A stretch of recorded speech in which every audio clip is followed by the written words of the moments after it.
chose y agit drôlement. OK. Donc, Jason Rhodey here, Nomad Live. Je suis ici avec mon voisin. He took over my desk and we're all the better for it. Antoine Léger, Tony Light, hélicoptère, flyer, puis drone extraordinaire. Tu reviens d'où, Antoine? Je reviens de Vieux-Port de Montréal, secteur Quai de l'Horloge ainsi que secteur Bota Bota. On a eu le plaisir d'aller filmer aujourd'hui la course de canot sur glace qui avait lieu cet après-midi.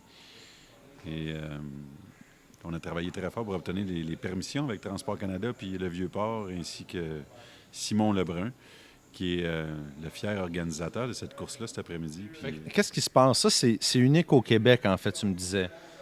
oui, c'est ce que c'est une course de plusieurs départs, si tu veux. Il y a comme 4 départs différents. Celle-ci, je crois que c'est la deuxième gang, le deuxième départ. Et les coureurs doivent parcourir un parcours d'à peu près 2-3 kilomètres entre le quai de l'Horloge, Bota Bota, Habitat 67 et l'autre côté, dans le parc de l'île Sainte-Hélène, si je ne me trompe pas, là, où est-ce qu'il y a le débarcadère. Sont combien d'équipes qui compétitionnent comme ça? C'est une bonne question, je ne le sais pas. Tu disais tantôt dans ta shot, tu comptais. Oui, en fait, j'ai vu 18 bateaux, moi, plus tôt cet après-midi, total, mais ils sont 4 départs différents, donc 4 groupes.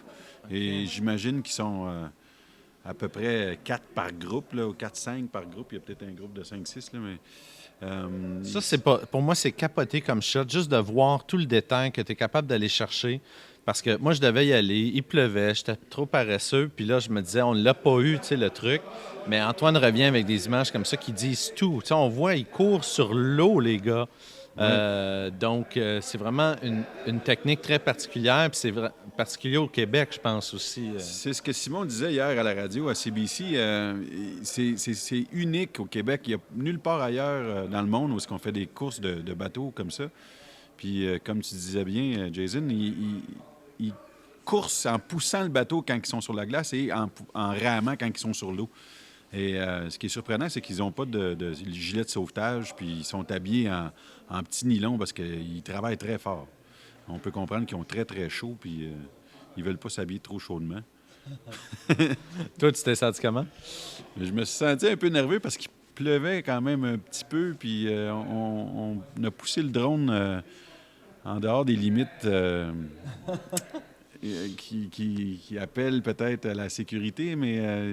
Plus pour la sécurité du drone, la j'imagine. sécurité du drone, oui. C'est pas vraiment dangereux pour personne d'autre que le drone, mais on l'a poussé un peu. Mais ça donne ce que ça donne. On est très fiers de nos images. Oui, oui, c'est vraiment...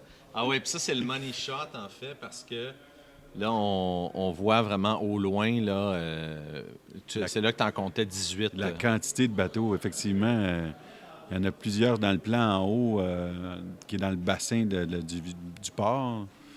On en voit en bas de l'écran, on en voit partout, en fait. C'est super.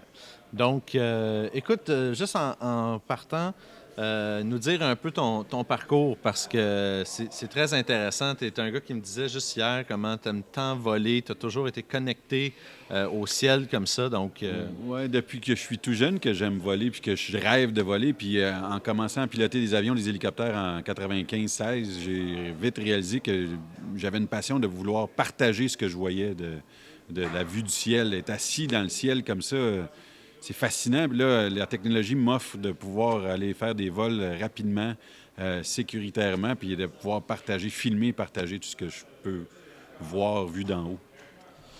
fantastique. Merci, Antoine, Merci à toi, Jason. d'avoir été moins paresseux que moi.